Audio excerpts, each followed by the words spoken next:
Halo semuanya, generasi muda. Saya akan mempresentasikan tugas 1 dari mata kuliah Pancasila. Bertemakan pelajaran dari sejarah Pancasila bagi generasi muda tentang proses lahirnya Pancasila di dasar negara Indonesia yang penuh nilai-nilai luhur. Melalui sejarah ini, kita bisa mengambil pelajaran penting untuk kehidupan kita sekarang. Proses lahirnya Pancasila dimulai pada Mei sampai Juni 1945 dengan pembentukan Badan Penyelidik Usaha Persiapan Kemerdekaan Indonesia (BPUPK) di bawah pimpinan Dr. KRT Rejiman Widyo Ningrat. Para tokoh seperti Soekarno, Muhammad Hatta, dan Muhammad Yamin berkumpul untuk merumuskan dasar negara. Pada 1 Juni 1945, Soekarno mengusulkan Pancasila sebagai 5 prinsip dasar: ketuhanan yang Maha Esa, kemanusiaan yang adil dan beradab, persatuan Indonesia, kerakyatan yang dipimpin oleh hikmat kebijaksanaan dalam permusyawaratan perwakilan, dan keadilan sosial bagi seluruh rakyat Indonesia. Sidang ini menunjukkan semangat persatuan di tengah penjajahan Jepang. Dari peristiwa ini tercermin nilai persatuan Indonesia, sila ketiga. Karena para tokoh dari berbagai latar belakang bersatu untuk merumuskan dasar negara.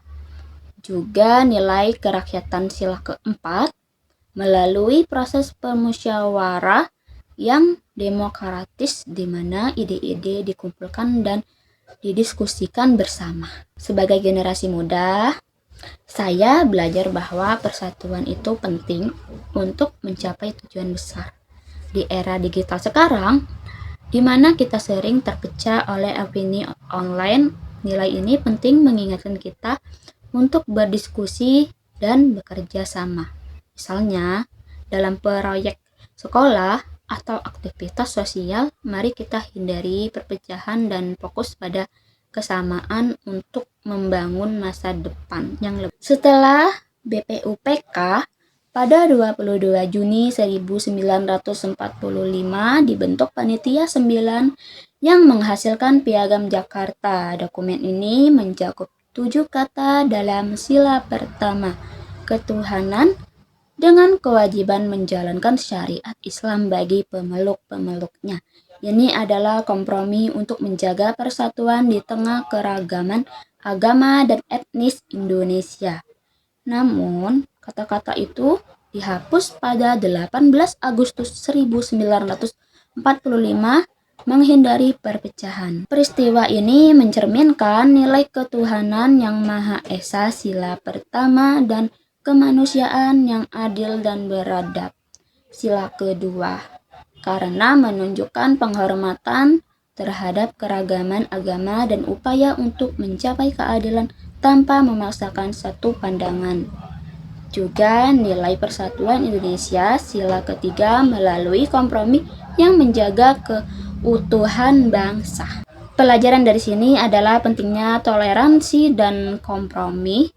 Generasi muda seperti kita hidup di masyarakat multikultural, seringkali ada perbedaan pendapat di media sosial. Nilai ini relevan karena mengajarkan kita menghormati perbedaan, seperti dalam diskusi tentang keragaman budaya atau agama, agar kita bisa membangun Indonesia yang lebih harmonis dan maju.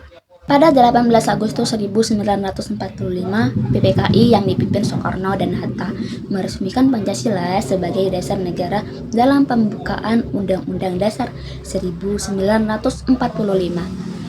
Mereka mengubah Piagam Jakarta dengan menghapus 7 kata untuk memastikan Pancasila sebagai fondasi yang inklusif, Ini menandai kelahiran Indonesia sebagai negara merdeka. Peristiwa ini mencerminkan nilai keadilan sosial sila kelima karena Pancasila dirancang untuk seluruh rakyat Indonesia. Tanpa diskriminasi, juga nilai kerakyatan sila keempat melalui proses pengambilan keputusan yang melibatkan wakil rakyat.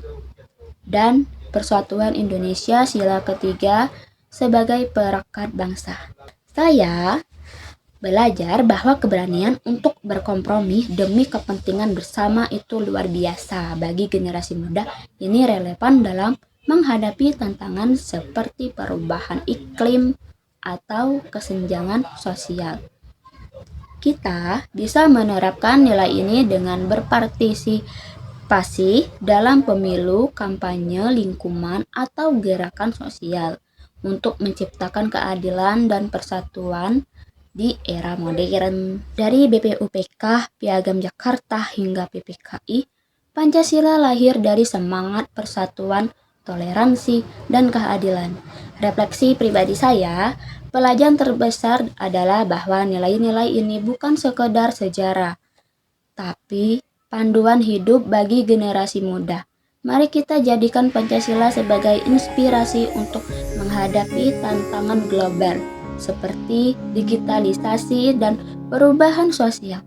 Dengan persatuan dan keadilan kita bisa membangun Indonesia yang lebih baik.